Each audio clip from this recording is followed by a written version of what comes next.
This is my military analogy of the gut-brain connection. We've got the gut here and the brain here, which is like military HQ. Bearing in mind the gut is like a tube right through the middle of our body, and it's only separated from what we eat to our body by only one cell. And that's represented by these little fences here, really, really thin cells. The orange troops here represent the bad bacteria. If we have a diet high in ultra-processed foods, low in fibre, high in sugar, we're feeding the bad bacteria, we're feeding the enemy. So there's going to be lots of these in the gut. The green troops here represent the good bacteria. Now, if we've got lots of bad bacteria, the good bacteria don't really get a look in. So we want to increase the number of good bacteria to keep the enemy at bay.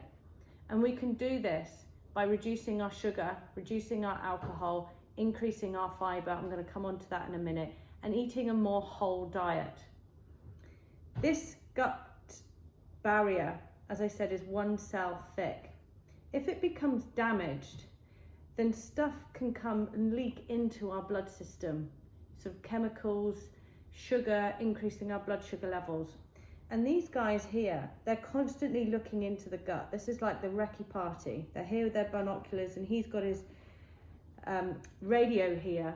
And if they're seeing an increase in the bad stuff, they're sending messages to the HQ. They're sending messages to the brain, either via a wire, which is super quick, aka the vagus nerve, or they're sending the tubes running up to the brain, aka the neurotransmitters, to tell the brain that we've got an increase in enemy forces.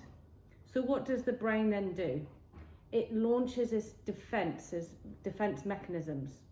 So it launches inflammation, and part of its defense mechanism is also pain. So it starts to create pain in the body, and inflammation is very, very closely linked with pain.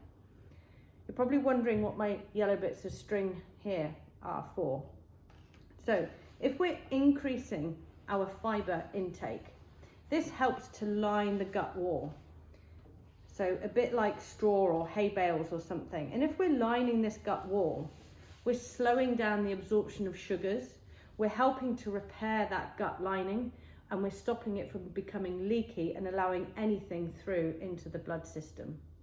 I really hope that helps explain the connection between what we eat, therefore what we put in our gut, how it links to the brain, and therefore how it links to inflammation and pain. Drop me a comment below if you found this useful.